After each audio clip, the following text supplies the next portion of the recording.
ചേട്ടാ, കഴക്കൂട്ടം പോര് നമുക്ക് അങ്ങനെ തന്നെ പറയേണ്ടി വരും. കഴക്കൂട്ടത്ത് നമുക്കറിയാം കടകംപള്ളി സുരേന്ദ്രനാണ് മത്സരിക്കുന്നത് LDF സ്ഥാനാർത്ഥിയായിട്ട്. അതേപോലെ അദ്ദേഹത്തിനെതിരെ മത്സരിക്കുന്നത് UDFന്റെ ടി ശരത്ചന്ദ്ര പ്രസാദും അതേപോലെ വി മുരളീധരൻ BJP സ്ഥാനാർത്ഥിയാകുന്ന ഒരു മണ്ഡലമാണ്. അപ്പോൾ പൊതുവെ മാധ്യമങ്ങളെയൊക്കെ ഇവരെല്ലാം കാണുന്ന ഒരു സമയമാണ്. ആ ഒരു സമയത്തിന്റെ ഇടയിൽ വിവിധ വിഷയങ്ങളെ പറ്റിയിട്ട് ഇദ്ദേഹത്തെ സംബന്ധിച്ച് നമ്മൾ ഇവിടെ ചർച്ച ചെയ്തിട്ടുള്ള വിഷയങ്ങളെ പറ്റിയിട്ടൊക്കെ പറയുന്നുണ്ട്. അതിൽ ഒന്ന് രണ്ട് കാര്യങ്ങൾ ഞാൻ പറയാം. ഒന്ന്, നമ്മുടെ സ്വർണ്ണക്കൊള്ളയിൽ ഒരു പ്രധാന പേരായിരുന്നല്ലോ കടകംപള്ളി സുരേന്ദ്രൻ. അത് അദ്ദേഹത്തിന്റെ കഴക്കൂട്ടത്ത് പ്രതിഫലിക്കും, വോട്ടുകൾ നേടില്ല എന്ന് പറഞ്ഞപ്പോൾ അദ്ദേഹം പറയാണ് ശബരിമലക്കൊള്ളൊന്നും ഇവിടെ ഒരു വിഷയമേ ഇല്ല, ജനങ്ങളൊന്നും അത് ശ്രദ്ധിക്കുന്നില്ല. ഇവിടുത്തെ പ്രശ്നങ്ങൾ എന്നൊക്കെ പറയുന്നത് കുടിവെള്ള പ്രശ്നം, അങ്ങനത്തെ കുറച്ച് പ്രശ്നങ്ങളൊക്കെ ഉണ്ട്. അതേപോലെ വി മുരളീധരൻ ഇവിടെ ഒരു കാരണവശാലും ജയിക്കാൻ പോകുന്നില്ല, നയാ പൈസയുടെ വികസനം കൊണ്ടുവരാത്ത മനുഷ്യനാണ്, ഈ BJPയും കോൺഗ്രസോട് ചേർന്നാണ് ഈ പോറ്റിയെ കയറ്റിയ പാട്ടൊക്കെ പാടിക്കൊണ്ടിരിക്കുന്നത്. പിന്നീട് അദ്ദേഹം പറഞ്ഞത് കുടുംബത്തിന് ഭയങ്കര വിഷമമായിട്ടുണ്ട് ഈ ശബരിമല വിഷയമൊക്കെ വന്ന സമയത്ത്.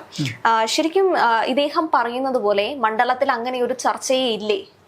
അല്ല, കഴക്കൂട്ടം മണ്ഡലം തിരുവനന്തപുരത്ത് അങ്ങനെ ഒരു LDFന്റെയോ അല്ലെങ്കിൽ CPMന്റെയോ കോട്ടയായിട്ടുള്ള ഒരു മണ്ഡലം ഒന്നുമല്ല. കഴക്കൂട്ടത്തിന്റെ ചരിത്രം നോക്കുമ്പോഴത്തേക്ക് നമുക്ക് മനസ്സിലാക്കാൻ കഴിയുന്നത് കഴക്കൂട്ടം നേരത്തെയൊക്കെ കോൺഗ്രസിന് കിട്ടിയിരുന്ന ഒരു മണ്ഡലമാണ്. എനിക്ക് കൃത്യമായി പറയാൻ കഴിയുകയാണെങ്കിൽ അവിടെ ജയിച്ചിട്ടുള്ള MLA മാര് MA വാഹിദ് അവിടെ നിന്ന് ജയിച്ചിട്ടുണ്ട്. കാര്യം MA വാഹിദ് എന്ന് പറയുന്ന കോൺഗ്രസിന്റെ കഴക്കൂട്ടത്ത് തന്നെ അറിയപ്പെടുന്ന ഒരു നേതാവ് റിബലായിട്ട് നിന്നിട്ട് പോലും ജയിച്ചിട്ടുണ്ട്. അങ്ങനെയുള്ള ഒരു മണ്ഡലമാണ്. അപ്പോൾ അവിടേക്ക് കടകംപള്ളി സുരേന്ദ്രൻ സ്ഥാനാർത്ഥിയായി വന്നതിന് ശേഷമാണ് CPMന് അവിടെ ഒരു സീറ്റ് കിട്ടിത്തുടങ്ങുന്നത്. കടകംപള്ളി ഇപ്പോൾ ഈ പറയുന്ന സ്വർണ്ണക്കൊള്ള അവിടെ ഏശില്ല എന്ന് കടകംപള്ളിക്കൊരു കോൺഫിഡൻസോടെ പറയുന്നതിൻ്റെ കാരണം രാഷ്ട്രീയത്തിന് അതീതമായി അദ്ദേഹത്തിന് അവിടെ കുറച്ച് വോട്ട് ബാങ്ക് ഉണ്ട്. അപ്പോൾ നമ്മൾ തിരുവനന്തപുരത്തെ ചില മുതിർന്ന മാധ്യമപ്രവർത്തകരുമായിട്ട് സംസാരിക്കുമ്പോൾ അവർ പറയുന്നത് വി മുരളീധരനേക്കാളും ആക്സസ്, അതായത് അവിടെയുള്ള നാട്ടുകാർക്ക് ആക്സസ് ഉള്ള ഒരാൾ ഈ കടകംപള്ളി സുരേന്ദ്രനാണ്. അവിടെ രാഷ്ട്രീയമില്ല.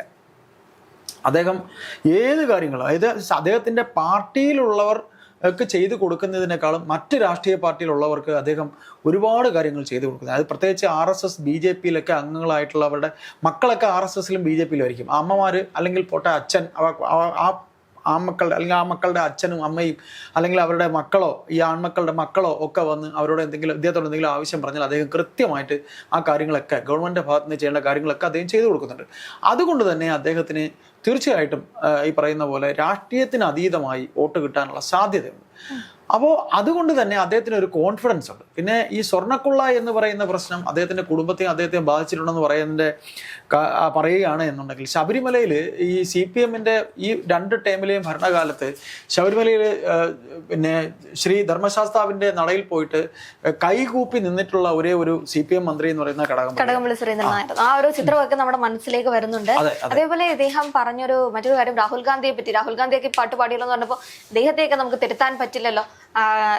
ഇദ്ദേഹത്തിനാണെങ്കിൽ പോലും ഒരു കൃത്യമായൊരു കോൺഫിഡൻസ്, ആത്മവിശ്വാസം നമുക്ക് കാണാൻ പറ്റുന്നുണ്ട്. മണ്ഡലത്തിൽ ഇത്തരം ഒരു വിഷയമോ അല്ലെങ്കിൽ ശബരിമലക്കൊള്ള ഈ ഒരു തെരഞ്ഞെടുപ്പുമായി ബന്ധപ്പെട്ട് ഒരു ചർച്ചാ വിഷയം ആകില്ല. അതിന്റെ ഒരു കാലം കഴിഞ്ഞു. തദ്ദേശ തെരഞ്ഞെടുപ്പായിരുന്നു അതിന്റെ ഒരു സമയം.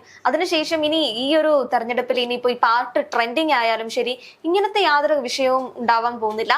പിന്നെ ഇദ്ദേഹത്തിന്റെ മണ്ഡലം ചിലപ്പോൾ ഇവരെ കോട്ടയല്ലാത്തത് കൊണ്ടായിരിക്കും പറഞ്ഞത് BJPക്ക് കുറെ കൂടി ഇൻഫ്ലുവൻസ് ഇപ്പൊ തലസ്ഥാനത്ത് പലയിടങ്ങളിലും ഉള്ളതുപോലെ തന്നെ കഴക്കൂട്ടത്തും ഉണ്ട്.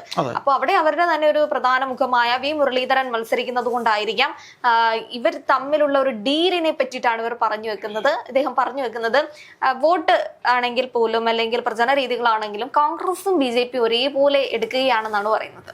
അല്ല, ഇവിടെ നമ്മൾ എടുത്തു പറയേണ്ട ഒരു കാര്യം എന്ന് വെച്ചാൽ ഇദ്ദേഹത്തിനെ സ്ഥാനാർത്ഥിയാക്കുന്നതിനോട് പോലും അവരുടെ പാർട്ടിയിൽ പോലും വളരെയധികം യോജിപ്പുണ്ടായിരുന്നില്ല. അവിടെയും അദ്ദേഹത്തിന്റെ കോൺഫിഡൻസ്, അദ്ദേഹം പറഞ്ഞത് അദ്ദേഹം ഇതിലൊന്നും ചെയ്തിട്ടില്ല, സ്വർണ്ണക്കൊള്ളയിൽ എനിക്ക് യാതൊരു പങ്കുമില്ല, ഞാൻ അങ്ങനെ, അത് ഈ പറയുന്ന തിരുവനന്തപുരത്തെ പിന്നെ കുറേയധികം പാർട്ടിക്കാരും അത് വിശ്വസിക്കുന്നുണ്ട്. അദ്ദേഹത്തിന് ചില ബലഹീനതകൾ വേറെ മറ്റു വശങ്ങളൊക്കെ ഉണ്ട്. ഇപ്പോൾ ഈ സ്വപ്നയൊക്കെ പറഞ്ഞിട്ടുള്ള ചില കാര്യങ്ങളൊക്കെ ഉണ്ട്. ഈ നേരത്തെ കഴിഞ്ഞ ഭരണകാലത്തുണ്ടായിരുന്ന സ്വപ്ന സുരേഷ് ഒക്കെ പറഞ്ഞ കുറെ കാര്യങ്ങൾ കാര്യങ്ങളുണ്ട്. അതൊക്കെ ഒരു ആസ് എ ഹ്യൂമൻ ബീങ് അത് എല്ലാവർക്കും ഓരോ കഥകൾ, പ്രത്യേകിച്ച് ഉന്നതങ്ങളിൽ ഇരിക്കുമ്പോഴത്തേക്ക് അങ്ങനെ കഥകൾ. ഇദ്ദേഹത്തിനുണ്ടായിരുന്നു, ശ്രീരാമകൃഷ്ണനെ കുറിച്ച് അങ്ങനെ പറഞ്ഞു, അവർ പറഞ്ഞ ഒരുപാട്. അപ്പം ഇവരെ കുറ്റപ്പെടുത്തുമ്പോൾ ഒരു വശം മാത്രമല്ലേ പറയുന്നുള്ളൂ. അപ്പൊ തന്റെ ഭാഗത്തുനിന്നുള്ള തെറ്റ് അവർ മറച്ചുകൊണ്ടാണ് മറ്റുള്ളവരെ പറഞ്ഞിട്ടുള്ളത്. ശരിയാവട്ടെ, എന്നിരിക്കലും പാർട്ടി അത്ര കണ്ട് ഇദ്ദേഹത്തിനെ അവിടെ നിൽക്കണ്ട എന്ന് പറയുമ്പോഴും അദ്ദേഹത്തിന് ഒരു കോൺഫിഡൻസ് ഉണ്ട്.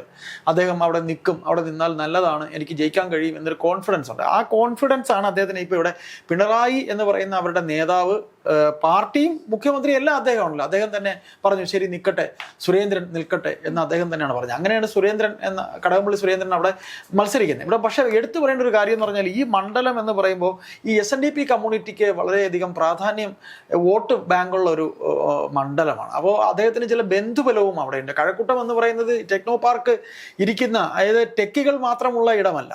അതായത് കുറച്ച് വേറെയും പ്രദേശങ്ങളുണ്ട്. കരിക്കകം, ആനയറ, പിന്നെ നമ്മുടെ കൊച്ചുവേളി റെയിൽവേ സ്റ്റേഷന്റെ കിഴക്ക് വശം, ഇങ്ങനെ വേറെ കുറേ സ്ഥലങ്ങൾ, ആ ഏരിയ, അതൊക്കെ അദ്ദേഹത്തിന് ബന്ധുബലം ഉള്ളതാണ്.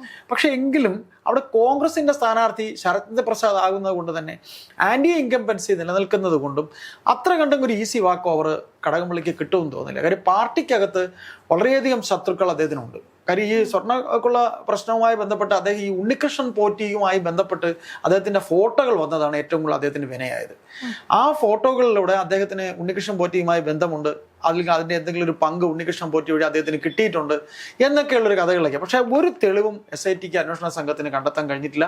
അതിലെ ഫയലുകളിലൊന്നും തന്നെ കടകംപള്ളി സുരേന്ദ്രൻ മന്ത്രി എന്ന രീതിയിൽ ഒരു വാക്കോ ഒരു അക്ഷരമോ എഴുതിയതായിട്ട് പോലും തെളിഞ്ഞിട്ടില്ല. അപ്പൊ അതുകൊണ്ട് കടകംപള്ളിയെ പാർട്ടി ഇറക്കുമ്പോൾ പാർട്ടിയേക്കാൾ കോൺഫിഡൻസ് സ്വയം കടകംപള്ളിക്കുള്ളപ്പോൾ കടകംപള്ളിക്ക് അവിടെ ജയിച്ചേ കഴിയുള്ളൂ. കാര്യം അവിടെ അദ്ദേഹം നേരിടുന്ന രണ്ട് സ്ഥാനാർത്ഥികളും വമ്പന്മാരാണ്. കാര്യം ഇതിനേക്കാളും ശോഭാ സുരേന്ദ്രൻ അവിടെ അദ്ദേഹവുമായി മത്സരിച്ച ഒരു സമയം ഉണ്ടായിരുന്നു. ശോഭാ സുരേന്ദ്രൻ മത്സരിക്കുന്ന അവസരത്തിൽ ഒരു ത്രികോണ മത്സരം തന്നെയാണ്.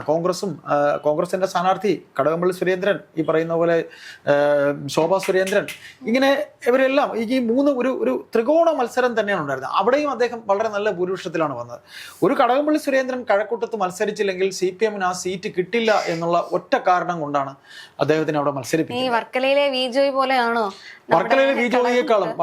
വി ജോയിയേക്കാളും CPM കുറച്ചുകൂടെ അവരവിടെ കടകംപള്ളി സുരേന്ദ്രൻ ആ മണ്ഡലം നിലനിർത്തും എന്നൊരു തോന്നലുണ്ട്. കാര്യം കോൺഗ്രസിന്റെ സ്ഥാനാർത്ഥിയും നീണ്ട നാളുകളായി ഇലക്ഷൻ തിരഞ്ഞെടുപ്പ് രംഗത്ത് ഉണ്ടായിരുന്നതല്ല, സജീവ രാഷ്ട്രീയത്തിലുണ്ടായിരുന്നു. അപ്പോൾ അതുകൊണ്ട് SNDP കമ്മ്യൂണിറ്റിയുടെ ആൾക്കാരായിട്ട് 3 പേരും, ഇപ്പൊ V മുരളീധരനെ സംബന്ധിച്ച് V മുരളീധരനെ കുറിച്ച് കേൾക്കുന്നത് മറ്റൊരു പിണറായി വിജയൻ സ്റ്റൈൽ എന്നാണ് പറയുന്നത്. അദ്ദേഹത്തിന് അങ്ങനെ പെട്ടെന്ന് അടുക്കാൻ കഴിയില്ല, പെട്ടെന്നൊരു കാര്യവുമായി അദ്ദേഹത്തിൻ്റെ അടുത്ത് സ്വന്തം പാർട്ടിക്കാർക്ക് പോലും പോകാൻ പറ്റാത്തൊരു സ്ഥിതിയാണ്. അതുകൊണ്ട് ഇവരിൽ 3 പേരിൽ കടകംപള്ളിക്ക് അവിടെ കുറെ ബന്ധുബലമുണ്ട് എന്നും, കടകംപള്ളിക്ക് ഒരു സാധ്യത കൂടുതലുള്ള ഒരു മണ്ഡലം തന്നെ എന്ന രീതിയിലാണ് ഇപ്പൊ നിൽക്കുന്നത്. എന്തായാലും നമുക്ക് അവസാനം കിട്ടിയിരിക്കുന്ന റിപ്പോർട്ട് എന്ന് പറയുന്നത് ശരത് പ്രസാദിനെ അങ്ങനെ അദ്ദേഹത്തിന് തോൽപ്പിക്കാൻ കഴിയില്ല. V മുരളീധരൻ ചിത്രത്തിലുണ്ട് എന്നുണ്ടെങ്കിലും ശരത്തിനെ അത്ര കണ്ടങ്ങ് മാറ്റി നിർത്താൻ അദ്ദേഹത്തിന് കഴിയില്ല. ശരത്തും അദ്ദേഹവും തമ്മിൽ, കോൺഗ്രസും CPM തമ്മിലുള്ള മത്സരവും BJPയും CPM തമ്മിലുള്ള മത്സരത്തെക്കാൾ ഒരു പടി കൂടെ മുന്നിലാണ് കോൺഗ്രസിന്റെ ശരത്തും കടകംപള്ളി സുരേന്ദ്രനും തമ്മിലുള്ളതെന്നാണ് ഒരു ത്രികോണ പോരിനപ്പുറത്തേക്കും ഇവർ രണ്ടുപേരുടെയും ഒരു കോൺഗ്രസ് LDF പോര്, കോൺഗ്രസ് കമ്മ്യൂണിസ്റ്റ് പോര് നമുക്ക് കാര്യം അവിടെ കടകംപള്ളി സുരേന്ദ്രന്റെ വിരോധികൾ പാർട്ടിക്കകത്തുള്ളവരും വെളിയിലുള്ളവരും, അതായത് അദ്ദേഹം സ്വർണം കട്ടതിൽ പങ്ക്, അദ്ദേഹത്തിന് പേരുദോഷം ഇത്രയും ഉണ്ടായിട്ടും അദ്ദേഹം ജയിക്കുകയാണെങ്കിൽ അത് CPM-നേക്കാൾ ഉപരി അദ്ദേഹത്തിന്റെ ഒരു പെർഫോമൻസ് എന്നേ പറയാൻ കഴിയും.